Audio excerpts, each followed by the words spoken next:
It's episode 1251, and it's the Relevant Podcast here in Orlando. I'm your host, Cameron Strang, and joining me from Loverland, Virginia, is Jesse Carey. Hello, hello.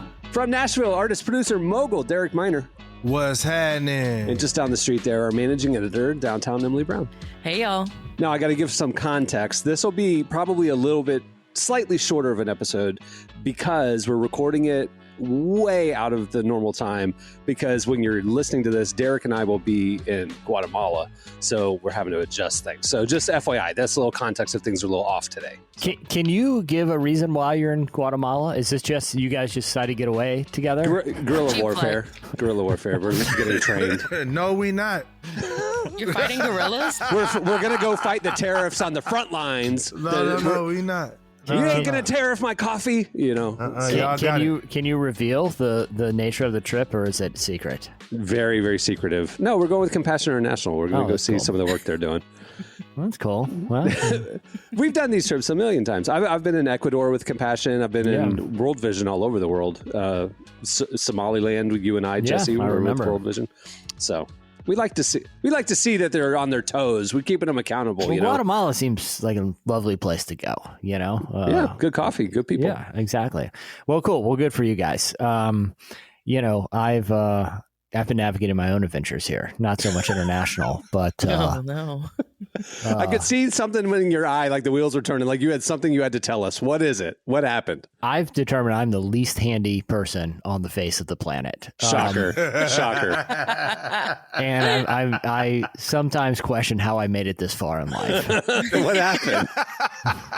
Dang, bro, what's up? My HVAC system broke, and I've which it's summertime, so very inconvenient time for that to happen, Sure. But whatever, it does happen. And the gentleman who came over to replace it had a lot of questions for me about my old system, about even they were confused. I think one of them said the thermostat looked like it belonged in a thermostat museum. Wow. So this is like an original AC unit. He definitely said I got my thermostat museum is crazy. You were getting shamed by the thermostat guy. I know. I told him I'm an analog type of dude. I like ones that you turn, you can hear the click. Are you serious? That's you? You have the circle ones? I did up until a couple days ago. But they were asking some really basic questions about where things are and fuses and things like that. And I think at some point they could tell I was just vamping, hoping that one of them would jump in and help me, because it was the point where it's just embarrassing. What do you mean? What were you saying? So if they would, ask me where like the condenser is, and I don't know what it is, but I could just start talking like Michael Scott style and not really know where I'm going until one of them just starts poking around the backyard and finds it. You got it. That's what I'm saying. With these professionals, just say, I don't know. We have that big thing outside and we have that thing in the closet. What's a condenser? And then they're happy to help you. Don't act like you know what you're doing. It's not that. Act like you know what you're doing, because I'm getting joy out of the stories. No, because here's what I found. Here's my concern with that, Cameron. If I act like I don't know what I'm doing, they could throw any price at me, okay? And I'm not gonna know. Like if I act like I have some knowledge of what they're talking about, right? Then I don't feel like they're going to potentially rip me off. Here's the tough thing. You're in an emergency situation. You weren't able to get bids because you had to get this fixed, exactly. Right? There is no amount of fake knowledge you could try to have that would keep you from getting ripped off. They're going to do that because they know you're desperate. That's it. So if you want to get a good price, you got to act like you're not desperate and go get quotes. I understand where Jesse's coming from, because every time I've ever had to go do anything with my car, I always have to pretend like I know what I'm doing. Otherwise, they will convince me I need a brand new engine, and I'm not going to be able to tell them no because I don't know anything about cars. But if I pretend like I know, got it, I'm good. Nah, look, I'm going to tell you, I'm going to give you a key. For everybody out there that's dealing with any mechanical problem, there's a 70% chance that if you say the word compressor, you're gonna be in there. Like if it's anything, just be like, I just wonder if maybe it's the compressor. Do you guys think it's the compressor? Y'all check it out. I'm telling you, if you say that, or if you say it's but an if I go in with a electrical flat tire electrical and I problem. say my compressor, they're gonna Yeah. know I don't know Sir. anything. Your outlet not working has nothing to do with the compressor, sir. That's why I said it's not a like end all be all, but it's like Man, there's a nail in your tire. There's That's the problem. there's a high percentage if you drop the word compressor, you'll be in the general vicinity of a problem. Now tire, you can't do that. But we know if it's a tire, it's a tire. But if it's like your car won't turn over, just say like compressor and see where that gets you. Just just throw it out there, see what happens. Or how about this? Yeah. How about this? Because this is what I've been workshopping too for the next time this happens like this. As soon as they come in and go, hey guys, appreciate you here to take a look at it. My first thought was bad fuse. And I think if I say my first thought was bad fuse to anything, to your point, whether it's a car thing, whether it's a house thing, if I just say that, they're like, well, at least he poked around and looked for something, Yeah. Sir, your engine is not smoking because of a bad fuse, sir. So I was looking for the fuse, and I'm wondering, The fuse on the compressor, yeah. yes, fuse on the compressor is. You see what I'm saying? But that's why I say. be it. That's why I say. Well, yeah, I know that now. I said my first thought was bad fuse. Just fix it, please. And then I take the high ground. Okay, if you phrase it like that, you have the high ground. Yes. I like always it. go with the classic, let me call my dad to check. That's always That's a good it. You one. got That's to a have good that threat Yeah. like hovering. But you can't do that when you're the dad. And yeah, exactly. And then you're like, hey, I just Yeah, got it's with a my little dad. different. Let me for y'all. call my dad. My dad was a mechanic. I just got with my dad. He said his first thought's a bad fuse as well. All right. Well, we have a great show coming up. Tauren Wells joins us. We're not going to talk about his music nor his church. We're going to talk about his debut book that just came out. And Okay, let's go. HVAC repair tips. Yeah. Okay. Emily, maybe that's how you could like end all the interviews now is just real quick before we let you go. What's your go-to when you're talking to repair people? Real quick, What's can your you go-to? listen to this noise my car is making and tell me what you that's it. think's happening? And then you go to the mechanic and you're like, well, Tauren Wells said it might be the Yeah. compressor. So, yeah. He's got to narrow down between compressor and fuse box. So, Yeah. I think I should get a discount there. Man, we need to change your filters. Let me call Tauren Wells real quick and see what he thinks. Yeah. All right. Well, that's coming up. Also, at the end of the show, we have One Has to Go. I'm enjoying it. And you know what? Because we're doing this out of order today and all this kind of weird stuff, we're not doing Relevant Buzz. We're doing Slices. We're bringing it back. Hey. We'll see how it goes. All right. Stay tuned. Up next, it's Slices. Today's podcast is brought to you in part by Mercy Ships. Globally, 5 billion people lack access to surgical care. In sub-Saharan Africa, there's only one surgeon for every 200,000 people. Mercy Ships provides free, life-transforming surgeries for people who have little to no access to medical care. They help the blind see, straighten twisted limbs, remove deadly tumors, treat cleft conditions, and so much more.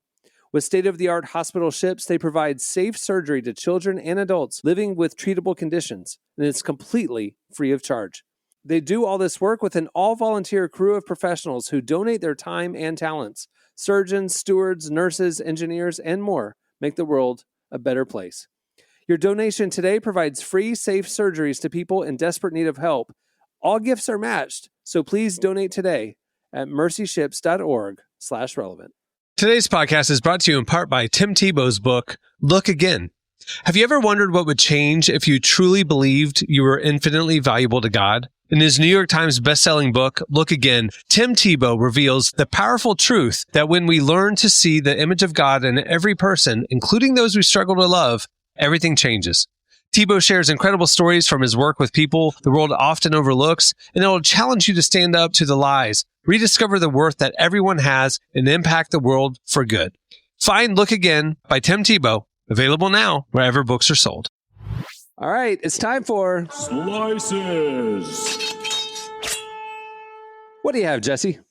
All right. Well, both of these are pretty short, so it's a two. Oh, you got a twofer coming in strong. All right. So I read a story about a delightful young couple in Texas, and this was on their local news station. And the only reason I wanted to bring this is because of one line in this local news article. Okay. The news article is about a couple named Olivia Morris and her husband. Congrats, Olivia and Bradley. Olivia thought it'd be really fun to contact Dairy Queen to see if they would be willing to provide any catering for their wedding because her husband's name is Bradley Blizzard. Okay, so they're becoming Mr. and Mrs. Blizzard. And sure enough, Dairy Queen was in on this. They sent them free Blizzards. They did a photo shoot. They gave their guests all got free Dairy Queen swag. Great story. Fun little cutesy story. However, I noticed this line in the article, which has led me to have a lot of questions. And I really feel like they should have dug in, because in the middle of this little charming story about this couple in Texas, it said this: usually, anytime Bradley Blizzard tried to take advantage of his last name, he got a cold reception.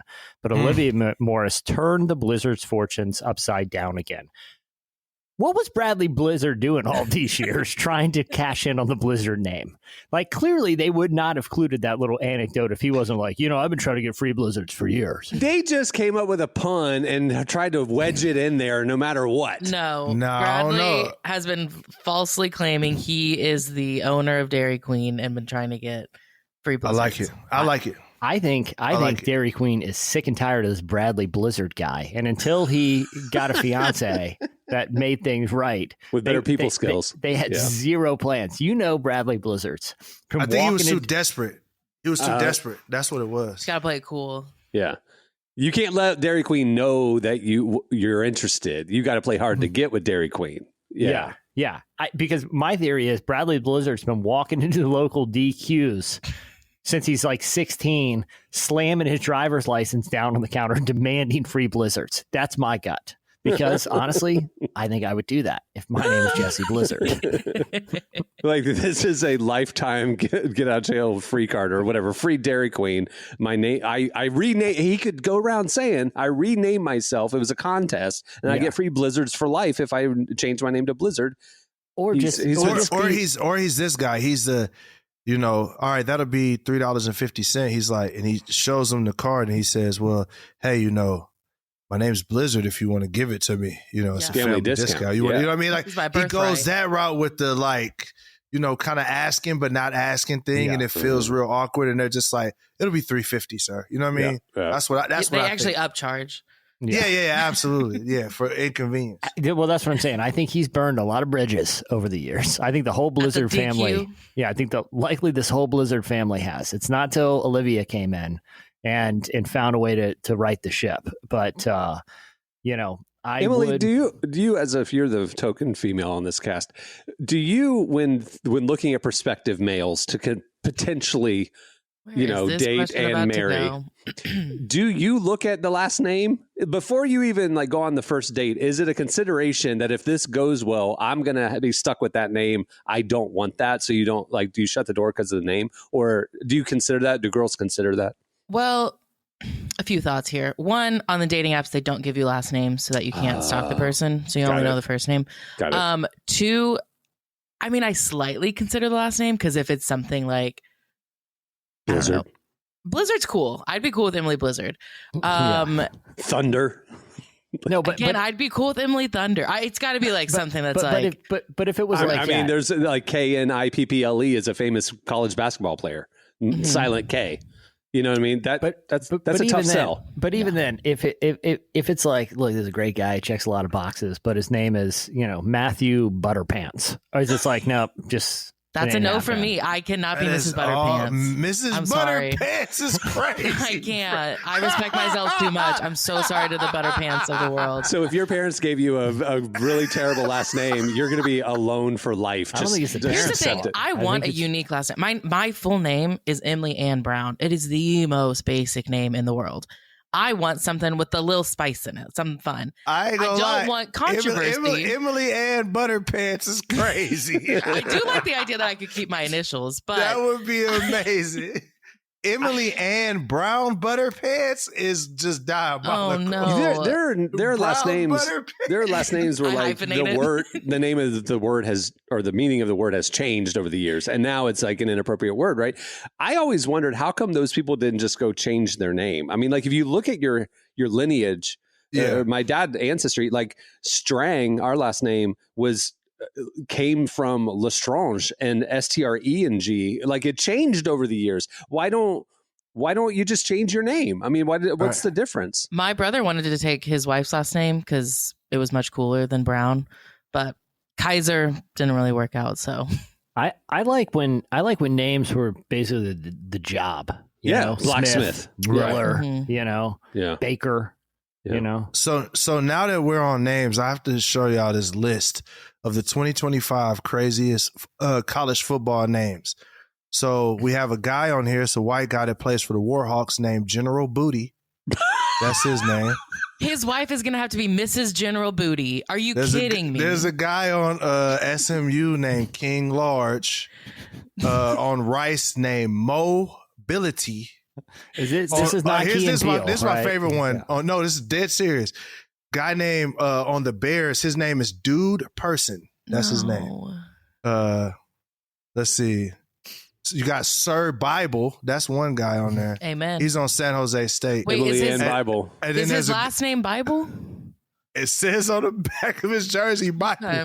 Then there's another guy named Demon Clowney. That is cool. That is cool. Wait, Sir Bible versus Demon Clowney. And then there's Rocky Beers. The Beers is spelled Beers. So Coors Light. Free beers. Yeah. I kind of want to just based on the name, his guess wedding. that- His wedding. here's That's the one you I'll want to be get. there. All right, Yeah. Emily, how about you be Pookie Arterberry? Pookie?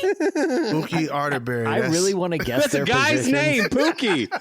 I feel like there's. poor I feel like Pookie. in if your name's Pookie on a football team, that you're probably like a cornerback, like a defensive back. I feel like football is the only one where when you could just hear the name and kind of have a pretty good guess of where they play on the field. Like if you're like Brockhampton, you're probably Grant Bierman. That guy's definitely like a linebacker. Grant me a beer. Grant beer, man. That is crazy. Anyway, what was your other two? What was your two for Jesse? We derailed your Sorry, No, that's bro. okay. I just have a lot of questions about Bradley Blizzard and what he did all these years. And also congratulations to the happy couple. The other one, did you guys hear about this? It just led me to think about something. A librarian at Harvard was going through some of their digital files and was looking at a copy of the Magna Carta that the school had on file that it purchased back in the 40s for like $26. You know, kind of they called it a cheap copy of the Magna Carta, the famous, declaration by, was it King James or King John back in the 1300s for I think England? it was James. It was actually, I just looked, it was John. James is the Bible guy. That's why I got it confused. Yeah. But anyway, the guy started poking around. Turns out this copy of the Magna Carta that Harvard bought in an auction for $26 is one of 7 real ones from the 1300s from King John. And it's priceless. Absolutely priceless. First off, good on that librarian. 2, it really kind of sparked in me this idea that we are living in the golden age of auction stuff. I'm not just talking Storage Wars here. I'm talking Pawn Stars. I'm talking Antique Roadshow, guys, has been on a heater for like 20 years. If there's any time in human history, you can just go into a thrift store, a pawn shop, or a storage auction and just roll the die. I bet your odds of finding something cool that's worth something is better than going to the casino right now. I was thinking, after I read this, I don't have a lot of hobbies. I'm thinking about doing the storage thing or getting more into thrift stores because you just never know out there. I feel like this is the golden age of finding weird stuff like this. I definitely agree. I know even when you just think of like Amazon or Temu or whatever, there's some weird stuff on there that's brand new. Yeah. Like if your TikTok shop has weird stuff that's brand new. And I feel like we're just in this timeline of just weird inventions just in general because of, I don't know why. I guess maybe we just found out how crazy people are and let's serve the public. When's the last time you guys have been to a thrift store? I go every month. Really? What's your best find recently? Do you go to like closed thrift stores? I go to closed thrift stores. Because we got a vintage store down here that does like vintage clothes and like records, and we go all the time. But then there's like, it's not like a true thrift store. But no, I actually get stuff out of like thrift stores for my studio. Mm-hmm. Oh, so like musical stuff. Yeah, so I got this this old school case record player. Like it's like a case record player. Mm-hmm. None of the electronics work, but I put it in the studio and I put a little light in it, and it just kind of emits this because it's a cool vibe. It's a cased studio. I got this. Records could be a good thing because I have a friend. She bought a record from a thrift store for I think $6, and then we looked at it on eBay, and it was going for like minimum $1,000 up to $2,000 because it's like a limited edition. See, I usually have a really bad time with vinyl at thrift stores because they don't know what they have and they overprice it. Well, so like they'll be doing $5, $10, $25 for like stuff that's trash, you know. I should clarify, it is the soundtrack to the Twilight movie. Oh my gosh. But they did a limited That's release, so there's not that many options. But she's like saving it for her kids' college fund because one day. But I think, Cameron, that's the difference between going to like a vintage store, which is sort of consignment and curated, versus just going old school Goodwill, where you're just rolling the dice every time, you know? Yeah. And even if it's a clothing one, they have like a back wall or an aisle or two of just like random stuff back there, you know? Right. That you never know what you can find. My cousin one time, I don't know if I told you guys this story. He didn't have a driver's license at the time, but my parents gave him a very nice bicycle to get around town and get to work. And he was kind of at a stage where he didn't have a lot, kind of getting back on his feet. And he rode up to the thrift store on the bike to just do some clothes shopping. And as he's in there, he hears over the loudspeaker, "We just want to thank the person that donated that new Trek bicycle. It instantly sold. Thank you so much for the donation." That really happened to him. Man, that's he fire. left it out front to go I've heard shopping. that as a joke. That really happened? That happened to my cousin. Are you serious? Yes. Yeah. That's how he lost his bike. That's crazy. An inadvertent thrift store. Like me personally, I go to like Goodwills, but I try to go on the cool side of town. Like if you go to a Goodwill, go on the cool side of town because there's all types of people that's the only thrift store they would even think to take stuff. So yeah, man, I found some cool finds. Like we went to this place, it was an Army Supply thrift store, and I found these real dope yellow pants that they're literally like flame retardant, but they looked amazing. You know what I'm saying? So like that's the kind of stuff I like doing. Down by my church, there's this huge Goodwill, and so Cohen likes to stop in. So once a month, we'll do it. And a couple of weeks ago, he was begging me. It was for this shirt. It was a T-shirt. It was purple, bright purple, with huge block white letters on it, and it said huge, and it said, "Holy crap, Hank is 80." And it was like clearly a party shirt for some family picnic or whatever. Yes. Yep. And he was like, "Please." And it was like a 4XL. I was like, "No, this is a dress, dude. If it was an XL, I'd get it for you." I wouldn't get it. I refused. He was mad at me the rest of the day because I wouldn't get him. "Holy crap, Hank is 80." I'm like, come on. It's weird you say that. That's a great gag. It's weird you say that because I had a T-shirt in college that was in heavy rotation that said "Age to Perfection," and it was clearly from an elderly person's birthday bash, that had been given out. Yeah. I didn't realize like elderly people's birthday. It kind of makes you think too, like, did they not make it past this birthday, and that's why we're getting all their birthday merch? Like, anyway, it's kind of dark. I hadn't thought about it. What's your before. favorite like vintage ironic shirt that you've had? Because like in high school, I had a promotional T-shirt from Subway, and it said "Fresh Hot Buns" real big, and so like I wore my Fresh Hot Bun shirt all the time. I thought it was hilarious. I had a similar one that had a ring neck and ring sleeves, and it was from Kroger. And evidently, Kroger at some point was serving fresh cheeseburgers, and it was Kroger and pictures of cheeseburgers on it, but unironic. Like you could tell this was like mandatory deli wear for the employees, Mm-hmm. But that was a good find. Mm-hmm. I think mine right now. So last summer, my girlfriends and I, we went on a trip, and we each picked someone else's name, or like we drew each other's names, and then we had to buy each other a really ugly shirt from a thrift store to give each other. Mm-hmm. And so my friend, she got me one. It has to be a DIY shirt because it looks like it's like iron on. But on the back it says "Bread Gang" in like a really ugly font, and then there's a flame on the front with a little loaf of bread in the middle. I'd rock it. Yeah, it's a really random. But she got it for me because she was like, "I know you love bread," which is true. I do love bread, so. What happened to all these baking aficionados too? Why is their stuff being donated?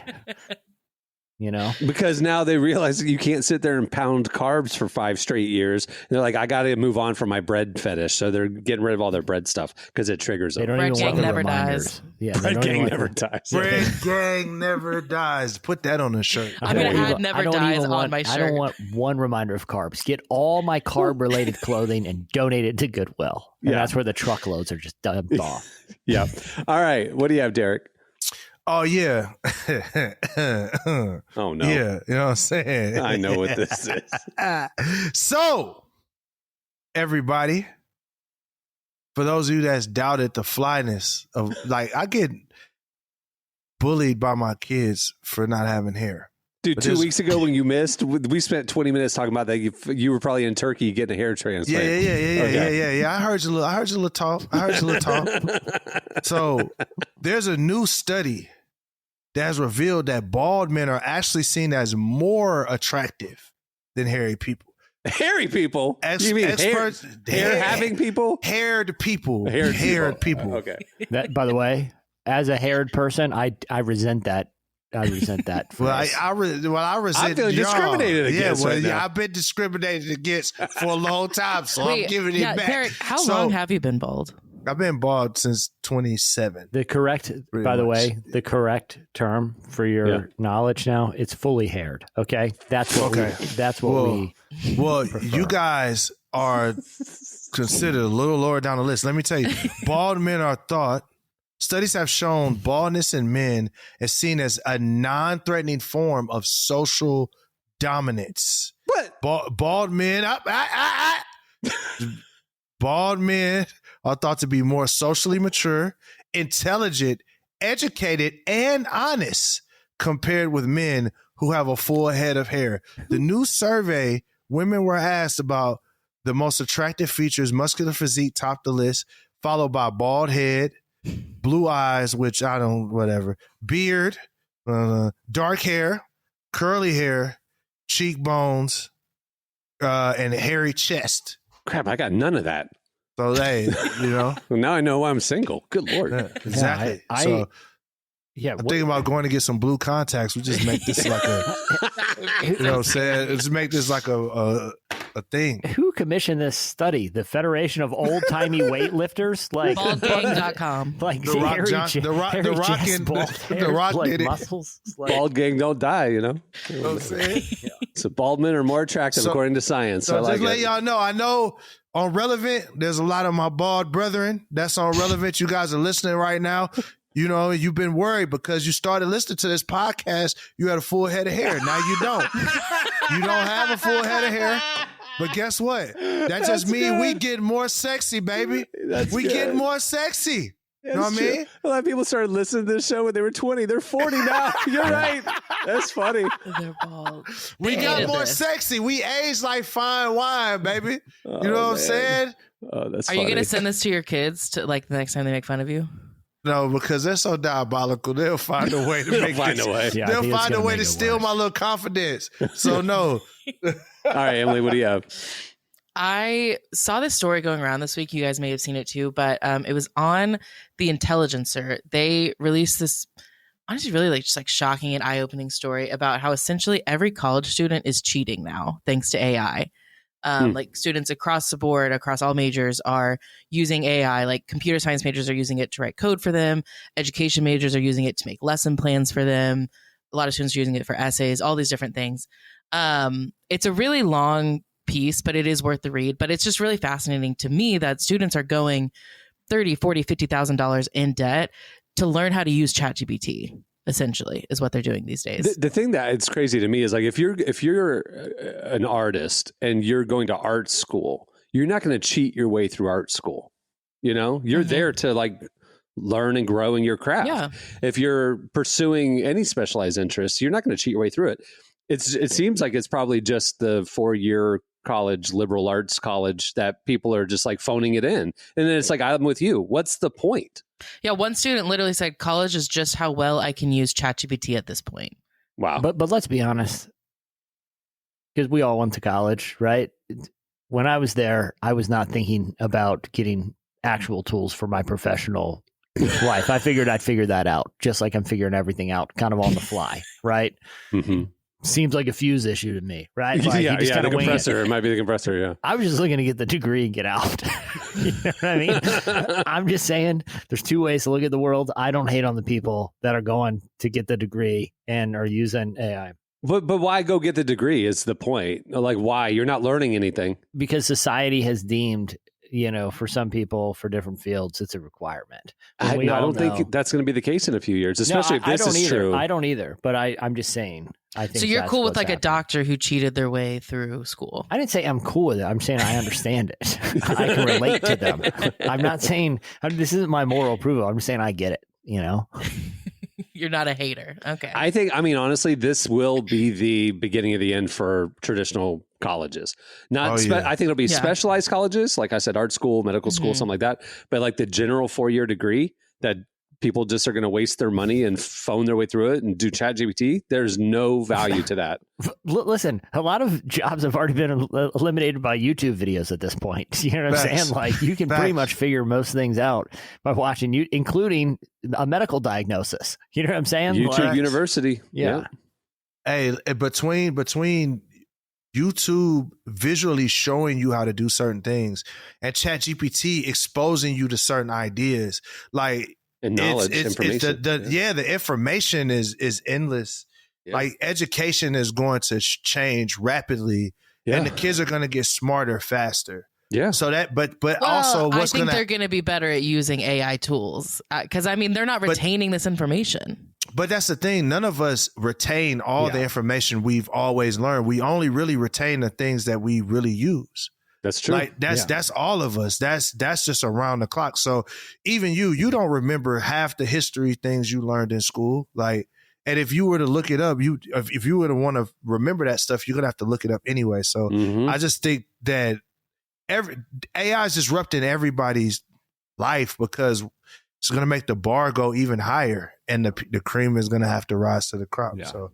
Mhm. Even in education, schools that do that, they're going to have a forward thinking education in order to draw people to their school, because people are going to say, well, why should I come here? I could just learn it all online. I just found, Jesse, you're talking about, sorry, I agree with you fully, Derek. I just got distracted because we were talking about thrift stores. I recently was at a thrift store and got a bunch of old patches. Table Talk Pie is fire. Yum, try some. Yum, try some is cold. But 3 of the 4 that you're holding up, just showing me to the camera, are carbohydrate related. There's a Polaroid one, but all of these are Security. about carbs. Yeah. Dairy products. Dairy Yeah. producers, pie. Yeah. Table Pie. Talk Pie. And then manatees. What's going on with big carb these days? Yeah. I mean, Why is they're in everyone a tough spot. offloading- All the carbs and stuff is in the thrift Why stores. is everyone offloading all their carb merch? Yeah. We got a carbo load. Anyway, all right. Well, that'll do it for Slices. Stay tuned. Up next, Tauren Wells joins us.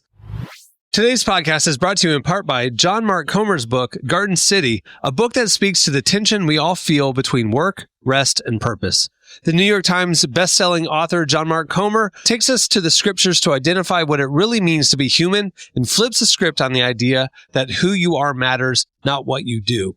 He shows that God created us for meaningful work and meaningful rest. Both matter. This book helps you ask and answer the big questions. Does God care where I work? Is there a direction for my life? So you can discern God's heart for your calling, your rhythms, and the way His Spirit wants to shape every part of your life. If you're longing for purpose and a more grounded way to live, check out the new hardcover edition of Garden City wherever books are sold. Well, today's show is brought to you in part by the new book, God, the Science, the Evidence. We talk a lot about faith, but how often do we talk about science in the same breath? You might be surprised to discover just how deeply the two actually agree.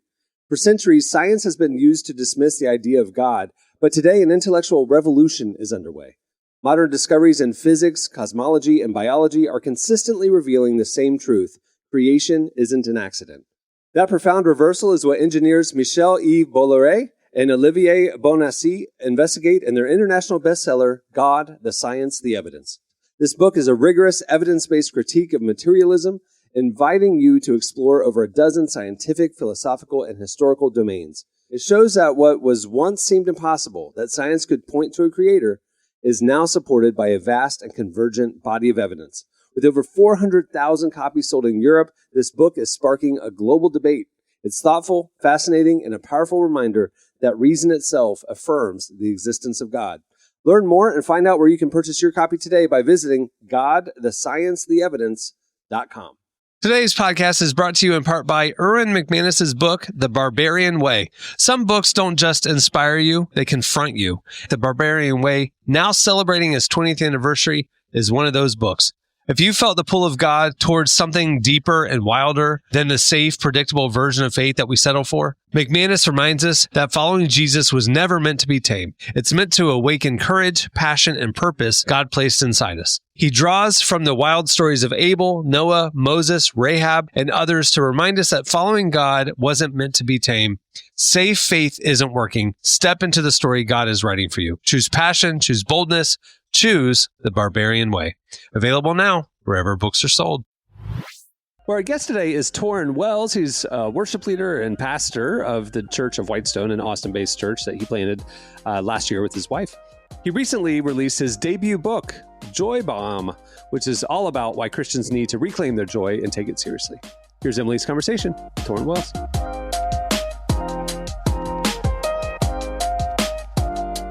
Well, you've just released your debut book, Joy Bomb, and it is all about rediscovering true joy in our lives. Why was this a message you felt that you needed to write about and share with the world? Yeah, well, I wanted to talk specifically about joy because I feel like it has been misrepresented in the world and in the church many times, and that we have a breakdown in what joy is, where we find it, how we experience it, how much of it should we have and not feel guilty about it, how much joy does Jesus promise us, and so it was an exploration into that. I was going through my Bible in a Year plan. It's a Nikki and Pippa Gumble YouVersion plan, and I got to Matthew 5, and Nikki Gumble was unpacking the fact that the word blessed in Matthew 5 meant happy. And of course, I've been in church since I was 9 years old. I knew that, but I had not really accepted the implications of that reality. And so after I read the Devo and I went and I read Matthew 5 through that filter, I was like, hold up. Jesus taught the most important message in human history about joy. And he chose to teach about it first. This had me shooketh. I was shooketh. I was like, if Jesus chose joy to talk about in his inaugural sermon, how important must joy be to the heart of God? And if joy is preeminent to the heart of God, then how much have I given myself to exploring what that even means or what my life would look like if that were true? And so that's when I started going through these Beatitudes and discovering through my own lens, my own experiences through scripture, what joy looks like in the life of the believer.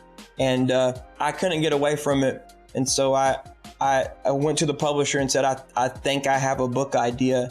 Shoot this down if you don't feel like there's something to it. And I was met with passion and excitement. So I'm glad that people are finally going to get to experience it.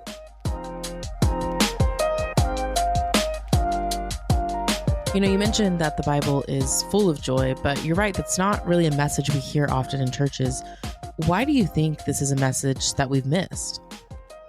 I think we've misrepresented it. I think that as a response, like even from a good intention of not wanting to be like selling a false bill of goods, like you're going to always be happy, you're going to always be smiling, you're going to always be laughing. This is like a life, a pain-free life. I think we turned so hard from the facade of that type of teaching that we actually went too hard in the other direction. Like, I remember growing up hearing, God doesn't care if you're happy, do what you're supposed to do. This, like, he does not care about your happiness, he cares about your holiness. And as if these two things cannot be true at the same time. And they are, in fact, both true at the same time. He wants you to be holy and he wants you to be happy. And it's actually famous John Piper quote, when we are most satisfied in God, he is most satisfied with us. And that, which you can look that up and make sure that I said that right. I'm not sure that I said it right. But this idea that God is holy, we love that thought.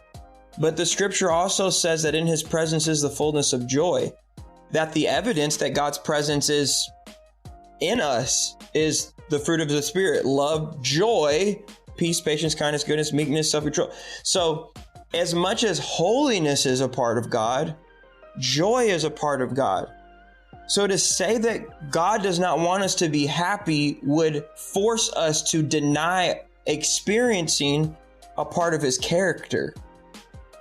And we can't get to know God fully and have a part of his character that we're not allowed to experience. Now, the way that we experience this dimension of his character is not through cars, money, houses, children, achievements, promotions. Some of it is. God's common grace is so good that he does allow us to experience some joy, some happiness, a modicum of fulfillment from these things. But our ultimate joy and satisfaction does not flow from the outside in, it flows from the inside out. And that's what Jesus is teaching in the Sermon on the Mount. It's that joy is an inside job. It starts in our heart first. It starts with the character of Christ being cultivated in us. And that impacts everything else in our lives. So then, what would you say joy is supposed to be and look like in our lives? Joy is the person of Jesus coming alive in our heart. Joy is the person of Jesus coming alive in our heart. When Jesus shares these Beatitudes, he's not just giving us ideals, characteristics of a Christ follower, behavior standards. He's showing us who he is. Happy are the poor in spirit, for theirs is the kingdom of God. He is the one who became poor in spirit. He emptied himself. Being co-equal with God, he thought it not robbery to empty himself, to become the lowest form, a human, a servant, even to the point of being obedient to death on the cross. So he was the one who became poor in spirit. He was the God-man who wept. So if Jesus shed tears, we have permission to feel our sadness as well. He was the God crowned with meekness, not with the beauty or the glory of the earth, but with the beauty and glory of humility. He was the one who hungered and thirsted after righteousness, so much so that when they tried to give him something to drink on the cross, he refused it, because the only thing that would quench his thirst was us tasting his righteousness. So as he shows the people on this hillside, and ultimately us,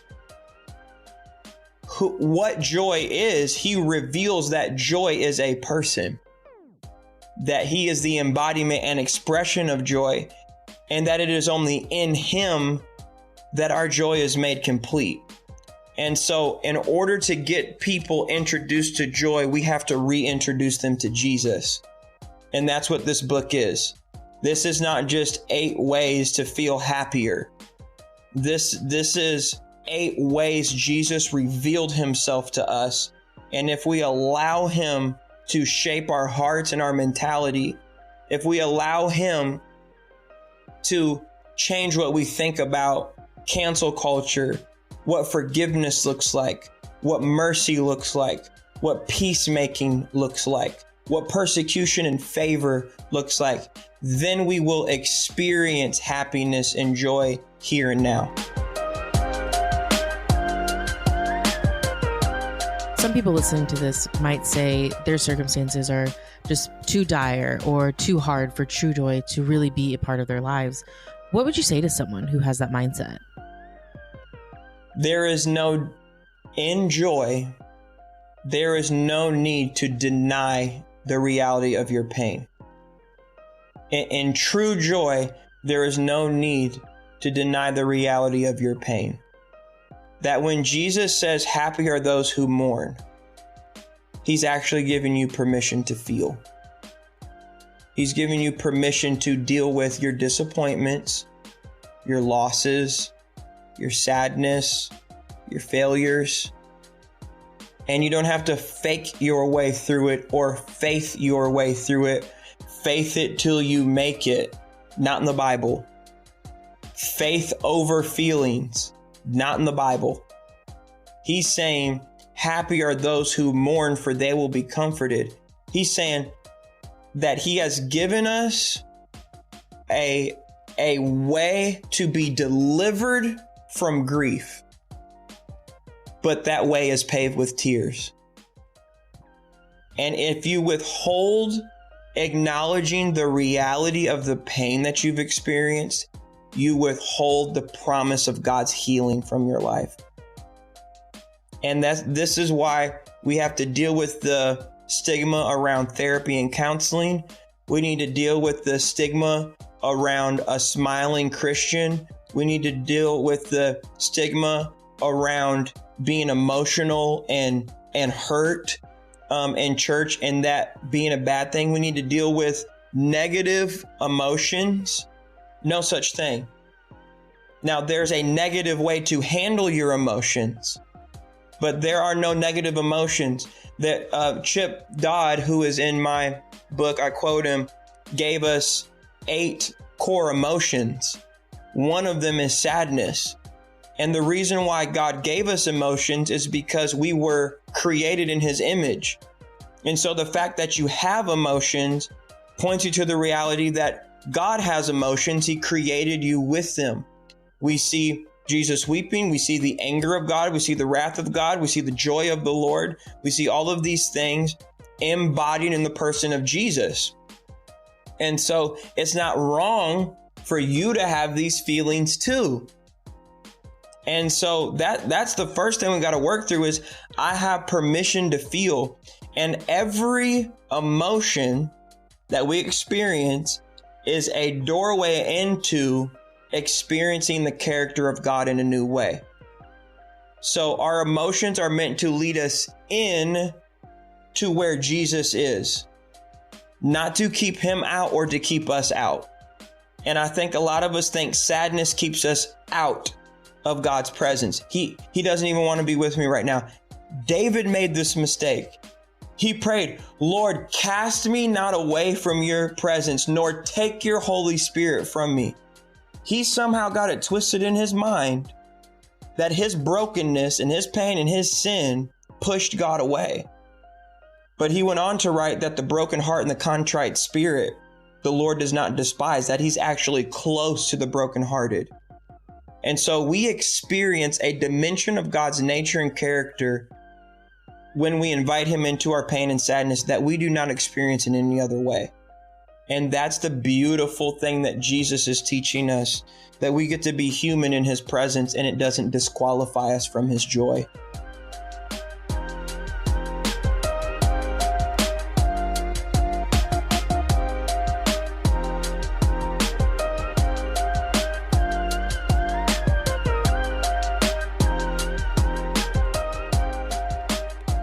That was Tauren Wells. Make sure to check out his new book, Joy Bomb. It's out now. All right, up next, it's One Has to Go.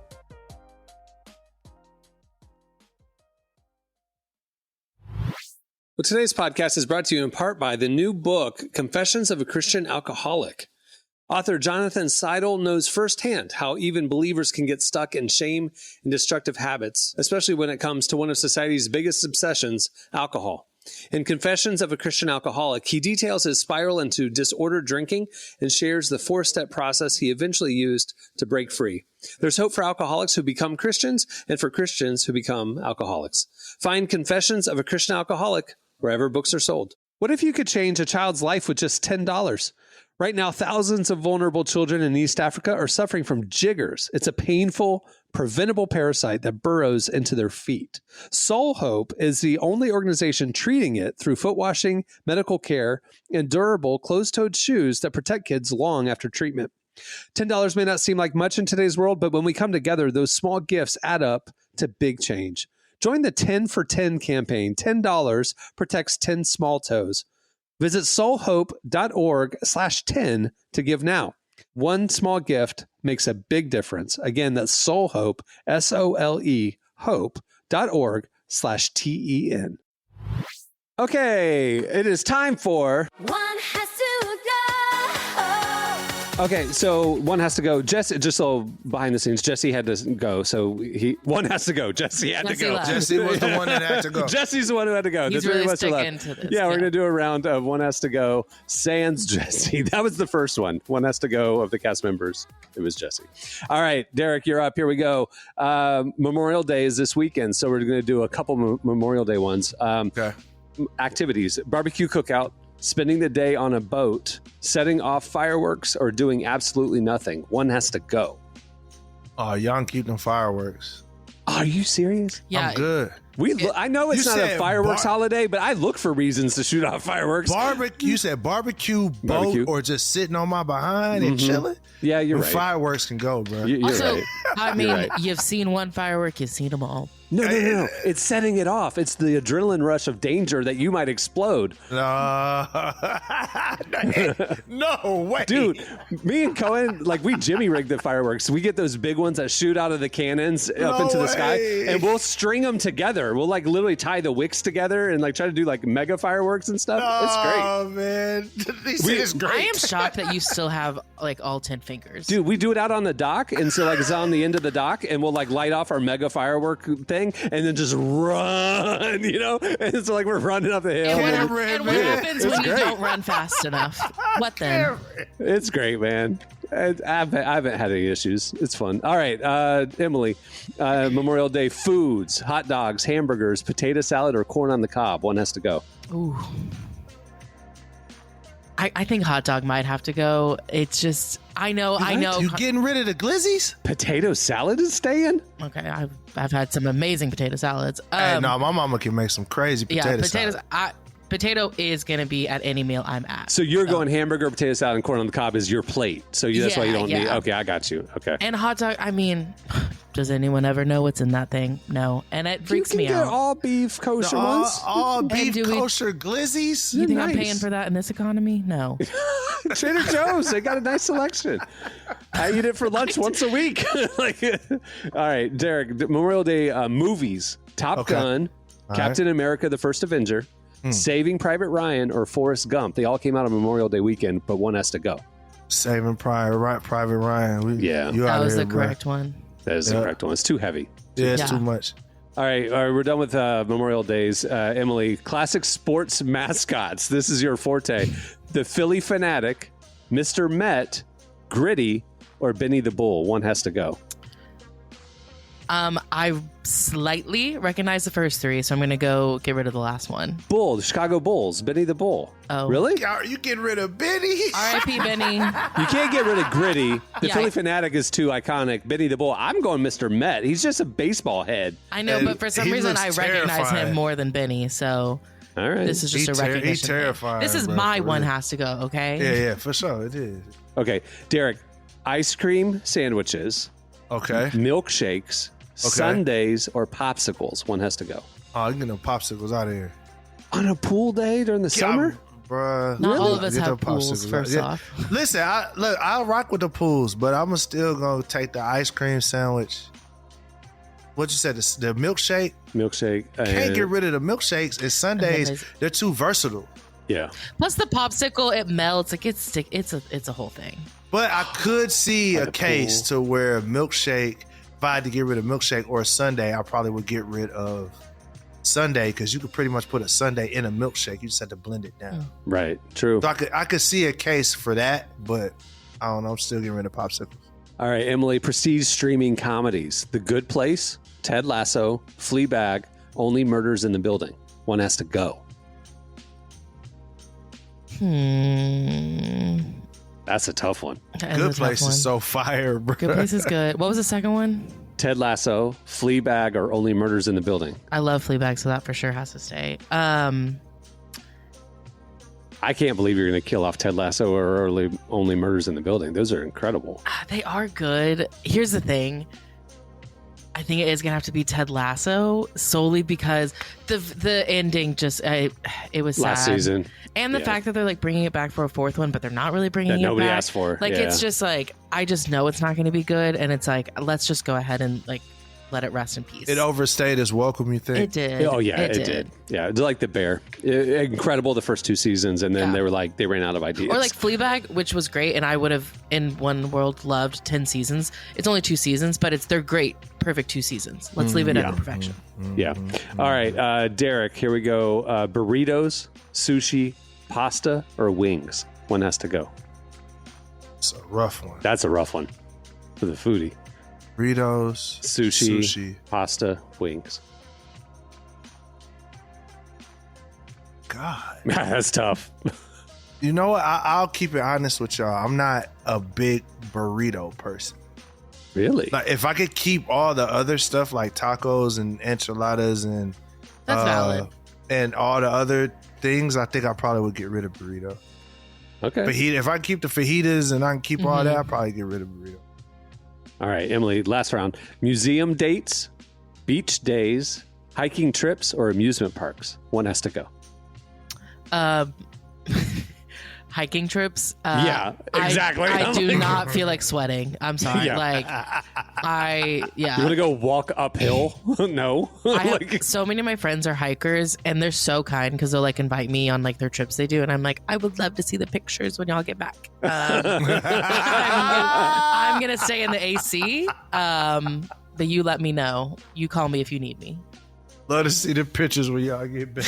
Amusement parks. I like. We have passes for Universal, and like tonight, I'm gonna pick up Cohen from school, and we're just gonna go out to Universal, ride one roller coaster, grab some dinner, and come home. I love it. Like that to me is like perfection. Derek, I need your opinion on this. My friends and I, we've decided this summer we would like to try out the Nashville Water Park. Apparently, there is one. I've never been.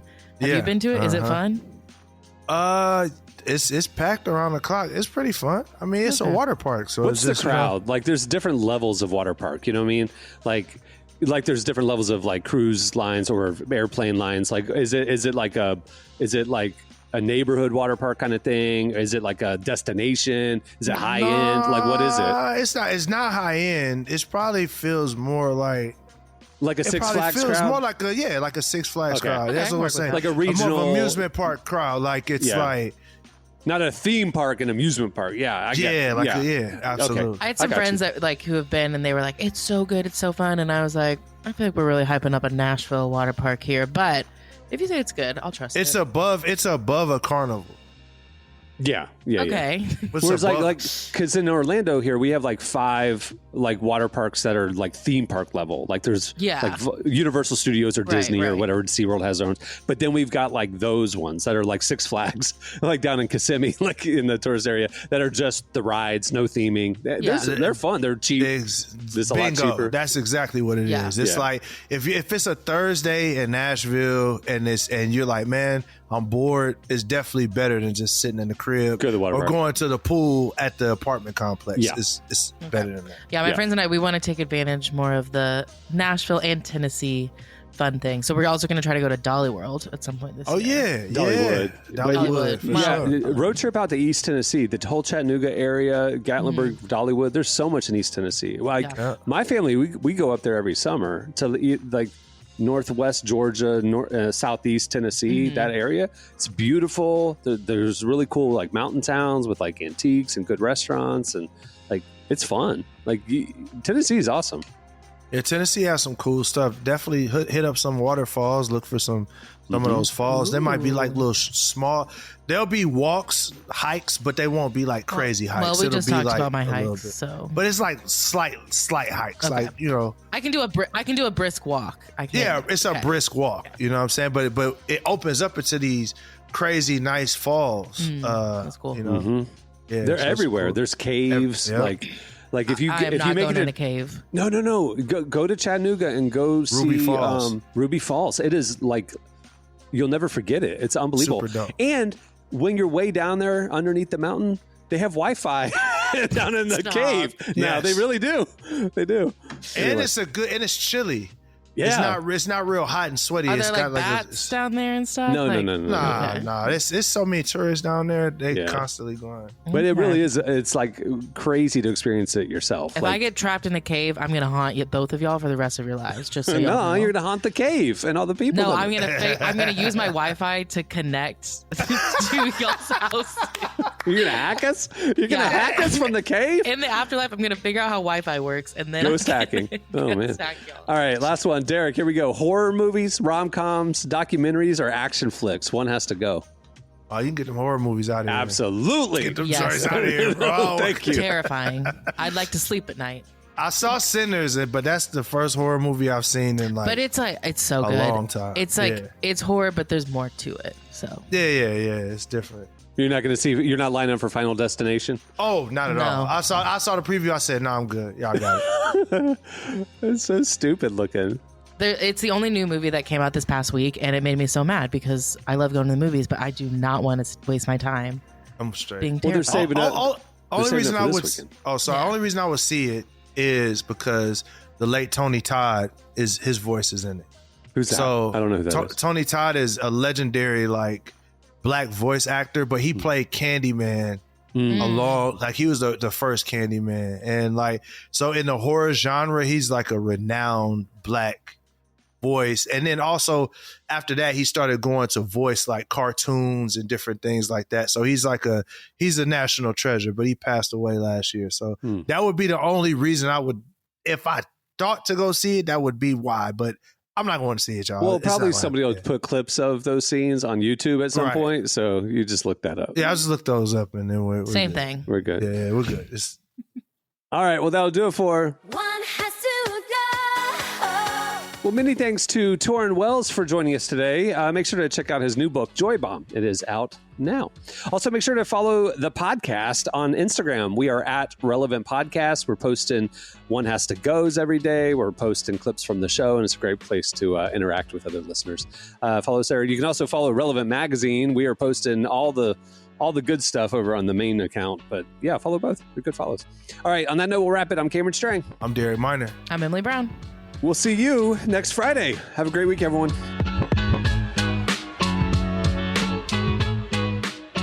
Thanks for listening to the Relevant Podcast. Make sure to check out our coverage at the intersection of faith, life, and culture every day at relevantmagazine.com. And while you're there, don't miss our latest digital issue. Issue 116 features Nate Bargatze, Connor Price, and a lot more. And don't forget Relevant Plus. It's the best way to experience our content, including ad-free reading, an ad-free version of this podcast, and more. You can get all the info and sign up at relevantmagazine.com.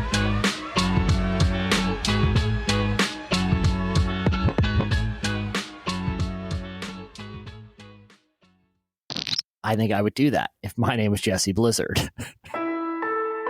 Relevant Podcast Network.